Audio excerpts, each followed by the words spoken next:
मारू तन 4-4 ड्रेस हिडान दे घराला प्रेस मारी कीवड़ी है। हालांकि हम पढ़ते थे तब हमारे भी होती थी 2 ड्रेस तो, है ना, एक कारी वाली एक बिना कारी वाली। यदि धनवान आदमी होता तो उसकी 3 हो जाती थी, एक बिना कारी वाली, एक कारी वाली, एक डबल कारी वाली। कारी की मत कारी। 7-7 8-8 किलोमीटर पैदल जाते थे, है ना, फिर भी पढ़ते थे। थोड़ा ठीक नहीं लगता है, थोड़ा पढ़ा करो।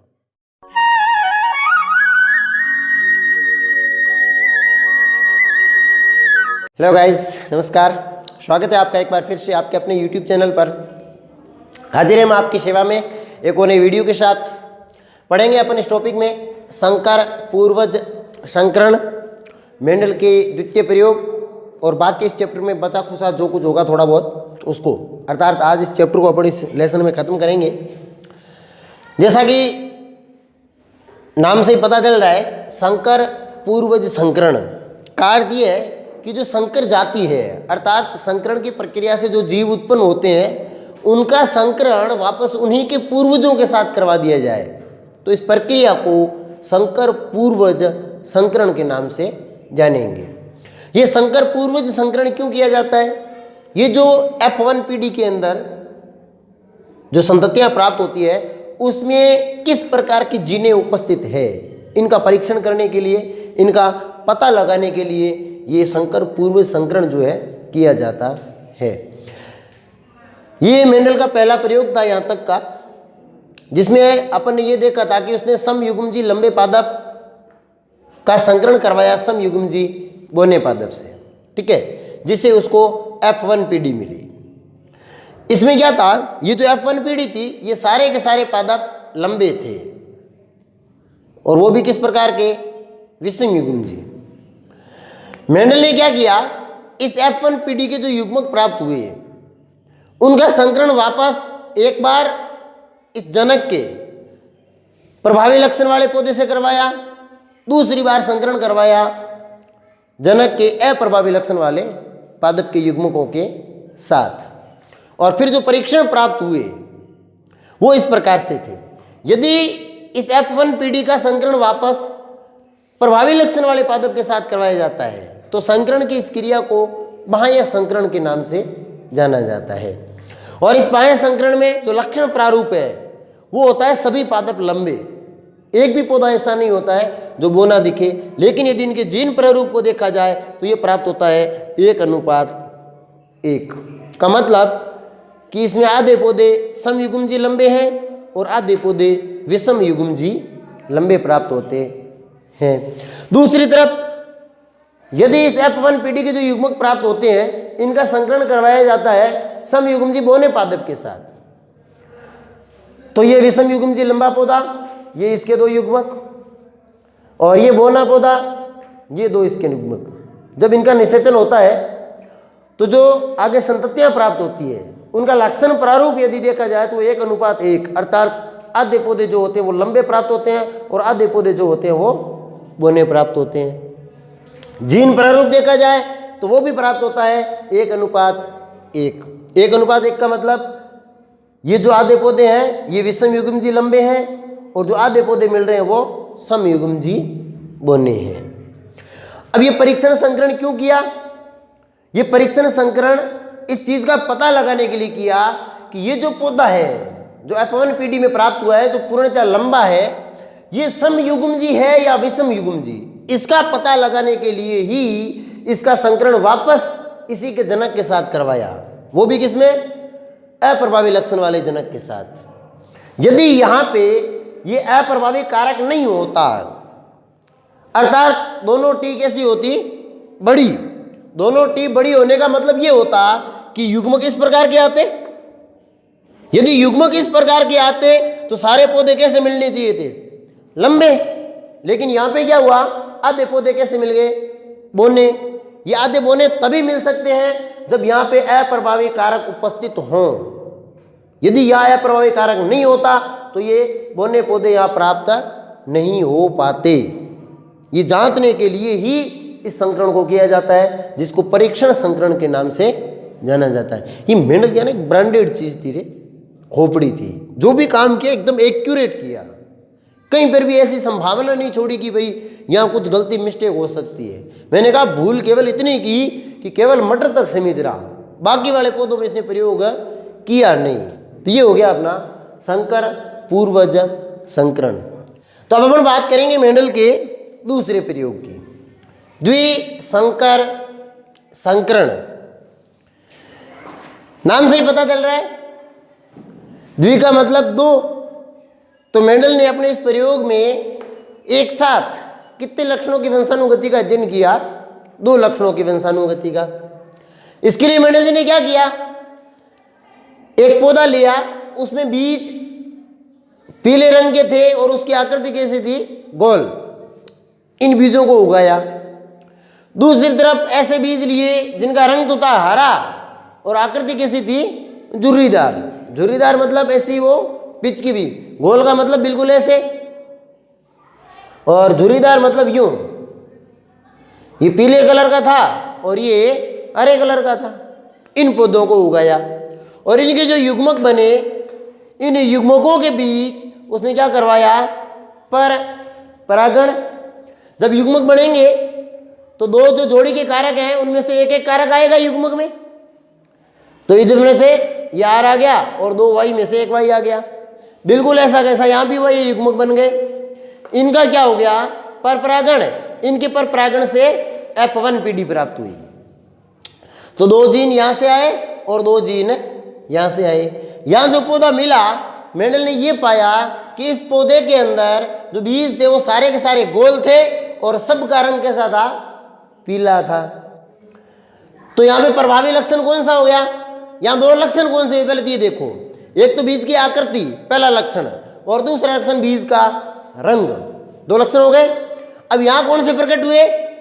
गोल आकृति, पीला रंग, ये प्रभावी हो गए। तो अप्रभावी कौन से हो गए? हरा रंग और झुर्रीदार आकृति। अप्रभावी हो गई। F1 पीढ़ी मिली। इस F1 पीढ़ी में उसने क्या करवा दिया? स्वपरागण। और स्वपरागण करवाने से जो F2 पीढ़ी प्राप्त हुई है, इस F2 पीढ़ी को अपन कैसे प्राप्त करेंगे? कि यहाँ पे लिख रखे हैं अपन ने नर युग्मक। देखो ये जो F1 पीढ़ी है ना, इससे युग्मक बनेंगे। यहाँ अपन ने केवल एक ही युग्मक बनाया, जबकि यहाँ अपन ने कितने युग्मक बना दिए? 4। क्यों बनाए 4? क्योंकि यहाँ पे जीन केवल 2 प्रकार के थे, कारक 2 प्रकार के थे। अब यहाँ कारक खुद ही कितने प्रकार के आ रहे हैं? 4 प्रकार के। ये प्रभावी अप्रभावी किसका? आकृति का। ये प्रभावी अप्रभावी किसका? रंग का। ये आर लिखा है, आर का मतलब होता है राउंड, राउंड का मतलब गोल। वाई लिखा है येलो, येलो मतलब पीला, तो येलो का वाई लिया और राउंड का आर। अब आप कहेंगे तो झुर्रीदार है तो झुर्रीदार का आर क्या है? अब यहाँ आकृति में आर लिया है ना, तो ये अप्रभावी है तो इसको दिखाने के लिए आर ले लिया छोटा। अब हरा तो ग्रीन होता है, फिर छोटा भाई क्यों लिखा? छोटा भाई इसलिए लिखा क्योंकि आगे अपन को पता चले कि भाई ये इस बड़े भाई के साथ छोटा भाई आए तो ये प्रभाव नहीं दिखाएगा। अब अपन यहाँ यदि कोई दूसरा अक्षर लिख दें, फिर अपन आगे कंफ्यूज हो जाएंगे कि यार ये इधर कौन सा था, ये कौन सा आ गया, 5-7 अक्षर हो जाएंगे। इसलिए जो प्रभावी है उसको बड़े अक्षर से दिखा दिया और जो अप्रभावी है उसको इसी के स्मॉल लेटर से दिखाया है, छोटे अक्षर से दिखाया है। तो यहाँ पे टोटली कारक जो कितने प्रकार के हो गए? 4। तो इन 4 कारकों से जो युग्मक बने वो इस प्रकार के थे कि इनमें से एक युग्मक ऐसा बन सकता है जिसमें दोनों प्रभावी कारक आए। एक युग्मक ऐसा बन सकता है जिसमें आकृति का तो कारक प्रभावी हो, लेकिन कलर का क्या हो सकता है? अप्रभावी। एक युग्मक ऐसा है जिसमें कलर का जो कारक है वो प्रभावी है, आकृति का कैसा है? अप्रभावी। और एक युग्मक ऐसा है जिसमें दोनों कारक कैसे हैं? अप्रभावी। अब इससे अधिक और कोई संभावना बनती नहीं है।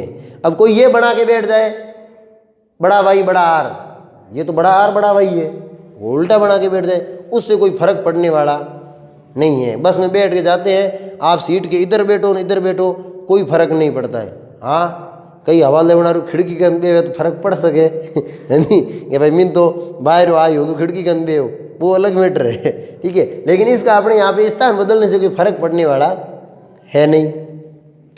अब क्या करना है? इस तरफ लिखे ऊपर की तरफ सारे के सारे नर युग्मक, इस तरफ लिखे सारे के सारे मादा युग्मक। अब क्या है? स्वपरागण है तो सारे युग्मक तो एक जैसे होंगे, इनके बीच में अपन को क्या करवाना है? स्वपरागण। तो करवाएंगे कैसे? कि नर युग्मक के जो दो कारक हैं उनको मादा युग्म के कारकों के साथ मिला के इन कॉलमों के अंदर भरना है। जैसे यदि इसकी बात करें, ये नर युग्मक इस मादा युग्मक से निषेचन करे तो यहाँ से एक बड़ा आर है, यहाँ से भी बड़ा आर है, दोनों प्रभावी कारक आ जाएंगे आकृति के, ठीक है, और कलर के भी दोनों प्रभावी कारक आ जाएंगे। इस प्रकार से इस पूरी सारणी को ऐसे ही फिलअप करना है, ठीक है। कैसे? ऐसे ये जो F2PD है, इस F2PD में यदि अपन लक्षण प्रारूप को देखें, मैं यहाँ पे लिख रहा हूं लक्षण प्रारूप, तो इसका जो लक्षण प्रारूप है वो मिलता है अपन को 9:3:3:1।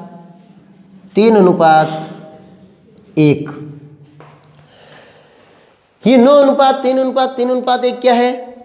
टोटल 16 पौधे हैं अपने पास इस सारणी के अनुसार।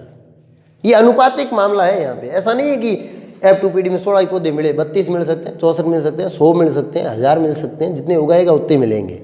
लेकिन यदि अनुपातिक दृष्टि से देखें तो ये एक अनुपात को दिखाता है। इनके 9 पौधे ऐसे होंगे जिनमें बीज का आकार तो होगा गोल और रंग कैसा होगा?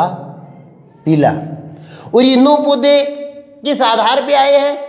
गोल आया है, इसका मतलब है कि कम से कम एक बड़े आर वाला कारक होगा, ठीक है। और पीला आया है, इसका मतलब कम से कम एक बड़े वाई वाला कारक है होगा, क्योंकि F1PD में यही हुआ कि ये 2 आए तो प्रभावी।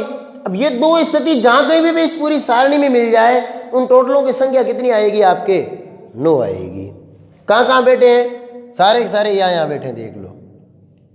पहला है, दूसरा, तीसरा, चौथा, पांचवा, छठा, सातवां, ये 8वां, ये 9वां।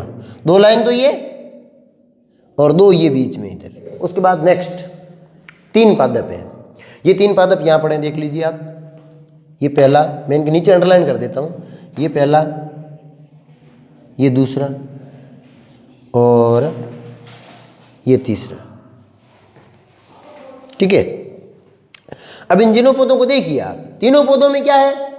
2 वाई छोटे, 2 वाई छोटे, 2 वाई छोटे का मतलब जो वाई किसको दिखा रहा था? रंग को। इसका मतलब ये अप्रभावी रंग होगा इन 3 पौधों का। अप्रभावी रंग का मतलब हरा। अब यदि इनमें आर को देखा जाए तो एक आर बड़ा इधर है, इधर 2 बड़े हैं और इधर भी एक बड़ा है, का मतलब गोल, ठीक है।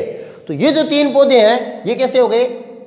आकार तो हो गया इनका गोल और रंग कैसा हो गया? हरा, ठीक है। गोल और हरे। हालांकि इस प्रकार का कोई पौधा जनकों में अपन ने लिया नहीं था, ध्यान रखना, जिसका आकार गोल और रंग हरा हो, ऐसा कोई पौधा यहाँ नहीं है और न F1PD में है। फिर भी ये लक्षण एक नया ही उत्पन्न हो गया, है ना। फिर दूसरे 3 पौधे यहाँ पड़े, देख लीजिए। ये मैं इनके ऊपर अंडरलाइन कर रहा हूँ। ये पहला, ये दूसरा, ये तीसरा। देखना आप, इन 3 पौधों की खासियत ये है कि तीनों में क्या है? छोटे आर है। छोटे आर का मतलब क्या हुआ? आर किसको दिखाता है? आकृति को। अब यहाँ पे दोनों छोटे हो गए तो छोटे वाले आर में आकृति कैसी आएगी? झुर्रीदार। तो इन 3 बीज ऐसे मिल जाएंगे, 3 पादप ऐसे मिलेंगे, उनमें जो बीज आएंगे वो कैसे होंगे? झुर्रीदार। और साथ में एक पे एक बड़ा वाई इन तीनों में ही उपस्थित है। बड़ा वाई उपस्थित है, मतलब कैसा हो जाएगा? पीला। आकार कैसा हो गया? झुर्रीदार। और रंग कैसा हो गया? ऐसा कोई बीज अपने लिया था क्या शुरू में? नहीं लिया। फिर भी ये एक नया लक्षण प्रकट है, हो गया। एक बच गया पौधा लास्ट में, जिसमें क्या है? 2 छोटे वाई और 2 छोटे छोटे आर, मतलब चारों के चारों कारक अप्रभावी। तो ये कैसा बन जाएगा? हरा झुर्रीदार, ठीक है। अब यहां पे मेंडल को 2 लक्षण नए दिखे। कौन से 2 लक्षण? गोल और हरा, झुर्रीदार और पीला। इन्हीं 2 लक्षणों की उपस्थिति के आधार पर मेंडल ने अपना तीसरा नियम दिया। जिसे कहते हैं स्वतंत्र अपव्यूहन का नियम। नाम से ही पता चल रहा है, स्वतंत्र का मतलब खुला। भाई आमने खुली गा बे फिरे नहीं, बिल्कुल स्वतंत्र नहीं, क्या खुला मतलब अपनी इच्छा से आएगा और अपनी इच्छा से जाएगा, किंगी बांधुड़ू नहीं रहे। सीधा सीधा अर्थ ये कि ये जो आकृति है ना बीज की, इसका लक्षण जो है उसके पीले रंग के लक्षण से कोई लेना देना नहीं। मतलब बीज की आकृति का जो लक्षण है वो अपने हिसाब से अगली पीढ़ी में जाएगा, और जो बीज के रंग का जो लक्षण है वो अपने हिसाब से जाएगा। ये जो पीला रंग है गोल आकृति के साथ है, तो ये आगे भी गोल आकृति के साथ रहेगा, ये जरूरी नहीं है। ये पीला रंग स्वतंत्र रूप से जाएगा, इसका गोल आकृति के साथ कोई कनेक्शन नहीं है। यहाँ ये साथ में जरूर था, लेकिन यहाँ किसके साथ आ गया? झुर्रीदार के साथ। अब जो हरा रंग है ये यहाँ किसके साथ था? झुर्रीदार आकृति के साथ। यहाँ किसके साथ आ गया? गोल आकृति के साथ आ गया। मतलब ये एक दूसरे से बिल्कुल स्वतंत्र रूप से जाते हैं। इसी को स्वतंत्र अपव्यूहन का नियम कहते हैं। अब लोग क्या करते हैं, हर एक चीज का बड़ी सूक्ष्मता से अन्वेषण करते हैं, बड़ी गहनता से देखते हैं, है ना। मैंने बताया ना पीछे जो वीडियो था उसको बड़ी गहनता से देखा। अब गहनता से देख के कोई भाई कह रहे थे कि भाई कुंभकर्ण की जबान पे लक्ष्मी जी नहीं बैठे थे, सरस्वती जी बैठे थे। अब अपन ने तो जहाँ भी सुना, क्या सुना भाई, देखो मिस्टेक हो जाती है। अपन ने जहाँ भी सुना यही सुना ना कि जो सबसे अच्छा गाता है, जिसकी जबान से हर वक्त मीठी मीठी बातें, मीठी मीठी भाषा निकलती है, अशुद्धियाँ बहुत कम होती है, अपन सीधा फटाक से कह देते हैं जबान मत है सरस्वती जी विराजमान है, आने तो वीणा पाइनिंग आशीर्वाद है। अब कुंभकर्ण तो उल्टा बोला, तो मेरे दिमाग में आया यार यदि सरस्वती जी विराजमान होती तो उल्टा क्यों बोलता, फिर तो उसको सही सही बोलना चाहिए था। ठीक है, उसके मुंह से तो उल्टा निकला, तो मुझे लगा सरस्वती जी नहीं होंगे, कोई दूसरे होंगे। वो थे माता जी, वो भी माता जी थे, ये भी माता जी थे। ठीक है, तो गलती से लक्ष्मी जी को बिठा दिया, सीट चेंज हो गई, है ना। उसको भी पकड़ा और बताया कि ये वो नहीं थे, ये वो थे। मैं केवल ये बता रहा था कि भाई उसकी जबान लड़खड़ा गई। ठीक है, ये नहीं बता रहा था कि भाई कौन बैठा था, किसका क्या प्रभाव था। तो लोग बड़ी सूक्ष्मता से अध्ययन करते हैं, है ना। खैर गलती निकालनी चाहिए, उससे क्या अपन को सुधारने का मौका मिलता है। फिर अपन देखते हैं जीन प्रारूप। जीन प्रारूप, इनका जो जीन प्रारूप होता है वो प्राप्त होता है 1:2:1:4:2:1:1:2:1:1। तो ये थोड़ा क्या है, लंबा दिखता है। आपको लगता है यार मार नहीं था कुंवर याद रहा, मार नहीं थोड़ो के मेंढल जो होशियार है नहीं। हाँ, ये क्या है, ऐसे याद रख लिया। अरे 121 242 121, जब 121 को जोड़ते हैं तो 242 आते हैं, है ना। वैसे ही आसानी से याद हो जाता है। अब ये 121 242 121 का मतलब क्या, मतलब ये जो एक पौधा है ना, ये इस कोने में बैठा है। इस पूरे 16 पौधों में इस प्रकार का और कोई पौधा नहीं मिलेगा जिसमें दोनों प्रभावी, चारों ही कारक प्रभावी हो। पूरी सारणी में कहीं नहीं मिलेगा, केवल एक जगह मिलेगा, उसको वहां दिखाया गया है 1 से। उसके जस्ट बाद में ये दो, एक इधर एक इधर, 3 कारक प्रभावी और 1 अप्रभावी। ऐसा आपको पूरी सारणी में और कहीं नहीं मिलेगा। उसमें भी 2 बड़े आर है, एक बड़ा वाई है, एक छोटा वाई है। फिर नेक्स्ट आता है अनुपात 1, ये बड़ा, इस टाइप का और कहीं अनुपात नहीं मिलेगा। तो इस प्रकार से सारे सारे पौधों के अलग अलग अनुपात इनमें दिखाए गए हैं। सबसे इंपॉर्टेंट ये बीच वाला 4, ये यहाँ एक लाइन में बैठे हैं, यहाँ से ये। तो ये सारे के सारे इन्हीं को जीन प्रारूप के रूप में लिखा जाता है कि भाई इनके अंदर जो कारक है उनकी व्यवस्था किस प्रकार से होती है। ये हो गया मेंडल का दूसरा प्रयोग। तो जो मेंडल ने 7 जोड़ी लक्षण जो लिए, जिनका अध्ययन किया, अपन ने केवल 1 लक्षण पढ़ा पहले संकरण में, 2 लक्षण पढ़े दूसरे संकरण में। इसी प्रकार के मेंडल ने कुल कितने जोड़ी लक्षणों का अध्ययन किया था? 7 जोड़ी लक्षणों का। अब इसलिए उसने ऐसा नहीं किया होगा कि भाई एक बार लंबाई का किया, दूसरे साल इसका, तीसरा नहीं। हो सकता है उसने सभी लक्षणों का अध्ययन एक साथ ही कर लिया हो।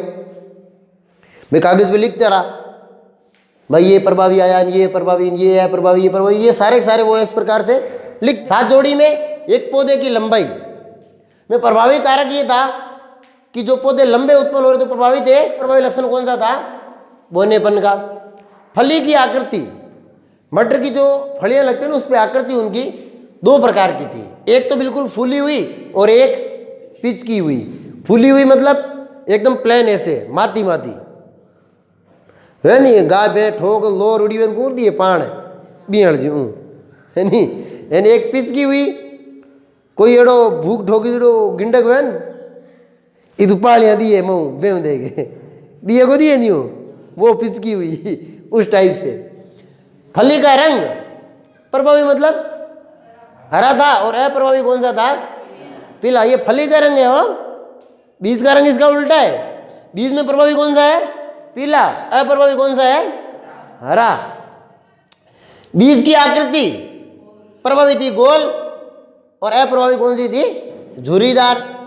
और पुष्प की स्थिति कक्षीय और शीर्षस्थ। एक पौधा लगा हुआ अपने यहाँ पे स्कूल के गेट के अंदर घुसते ही, बोगनवेल का, जिसपे एकदम से लाल चटक फूल लगे हुए पड़े हैं, है ना। आप उन फूलों को देखना। और फिर गोगाराम जी मार साहब है ना, उनके गेट के अंदर की तरफ 2 पौधे लगे हुए हैं, वही बोगनवेल के ही हैं। उन पे फूल को देखना, आपको अंदर समझ में आ जाएगा। अपने स्कूल के जो फूल है ना, वो ये शाखा यहाँ समाप्त हुई, यहाँ लगे हुए हैं, और उसमें फूल, ये पत्ती है, यहाँ फूल है, ये पत्ती है, यहाँ फूल है, यहाँ से कोई शाखा गई हुई है, यहाँ फूल है, पूरी डाली पे। जहाँ जहाँ से ये इसको कक्षीय स्थिति कहते हैं, जहाँ से कोई पत्ती निकली हुई हो, कोई शाखा निकली हुई हो, उसके पास में से फूल निकले हुए हैं, वो क्या कहलाते हैं? कक्षीय। और शीर्षस्थ मतलब शाखा के सबसे आगे वाले शीर्ष वाले भाग पे लगे हुए हों। पुष्प का रंग प्रभावी कौन सा था? बैंगनी। अप्रभावी कौन सा था? सफेद। मतलब इन दोनों का यदि संकलन करना है तो एफपीडी में कौन सा दिखता था? बैंगनी रंग वाला। ये दिखाई नहीं देता था। ये जो मेंडल का एक चैप्टर है आनुवांशिकता, जो अपना तीसरा, ये पूर्णतया समाप्त हुआ। एक बात तो मैंने नोट कर ली भाई यार, आप लोगों को इतनी सारी सुविधाएं मिलती बावजूद उसके आप पढ़ते नहीं हो। कारण क्या है? राम ही जाने। अब आपसे कोई सवाल पूछते हैं तो फिर आपका मुंह, पहला तुम बब्बर से रूढ़ा बैठ रहे, सवाल पूछे कहाँ, क्यों भाई? ये मत किया करो आप। आज से 15-20 साल पहले जब हम पढ़ते थे ना, तब इतनी सुविधाएं नहीं थी, फिर भी पढ़ने में ज़्यादा रुचि होती थी। हालांकि वहाँ का माहौल थोड़ा अलग था, आज का माहौल थोड़ा बदल गया, अलग हो गया। आज यदि किसी बच्चे को मास्टर गलती से ही हाथ लगा देता है तो अभी टाबर के दादो दादी नानो नानी बुआ हुआ नहीं लांबी लेन लगा दे स्कूल तक, मार सोरे ठोक्यू क्यों करे, है ना। हाँ, और जब हम पढ़ते थे तब यदि हम घर पे जाके ये कहते ना कि आज मत मार था ठोक्या, तो दादे दादी बुआ भतीजी हगलंग लेन लाग दी, मार दारू नहीं मानी ठोकदा की तो दुखी है स्कूल में जिंदा कूट्यो है, नहीं तो तीन कन कूटे। आज आप लोग देख लो स्कूल पेरना रुतन 4-4 ड्रेस हिडान दे घराड़ा, प्रेस मारी कीड़ी है। हालांकि हम पढ़ते थे तब हमारे भी होती थी 2 ड्रेस तो, है ना, एक कारी वाली एक बिना कारी वाली तो एक ही हुंदी। कोई यदि धनवान आदमी होता तो उसकी 3 हो जाती थी, एक बिना कारी वाली, एक कारी वाली, एक डबल कारी वाली, कारी की मत कारी, है ना। फिर भी ये आप हाई-फाई बैग लेके आते हो, पांकड़ के थैली में ला रहे किताब घात उड़ा है, गोली उड़ा जाऊंदा तो ही पढ़ता। 7-7 8-8 किलोमीटर पैदल जाते थे, है ना, फिर भी पढ़ते थे। अब इतनी सारी सुविधा, ढाणी बाण ने स्कूल, मतलब रात को ध्यान रख नहीं पाती स्कूल में भसीड़ लाग जाए, इतनी छेटी घरों स्कूल पुटो जानो बेटा आकर एक को पढ़ो है, थोड़ा ठीक नहीं लगता है, थोड़ा पढ़ा करो, ठीक है। खैर, तो इस लेसन के लिए इतना ही पर्याप्त है। मिलेंगे अपन एक नए लेसन में एक नए वीडियो के साथ। तब तक आप लोग ये यार देख देख के निकलो मत है। जब वीडियो देखते हो ना, इधर नीचे एक लाल रंग का सब्सक्राइब लिखा हुआ होता है, उस पर उंगली किया करो। और जब उस पर उंगली करते हो तो नीचे एक मंदिर में लगी हुई घंटी होती है ना, ऐसी घंटी लगी होती है, थोड़ा उस पर भी किया करो। तो ये कर दिया करो, इससे क्या है ना, थोड़ा हमारा हौसला बढ़ता है, अच्छा लगता है हमें भी, आपको भी, है ना। धन्यवाद।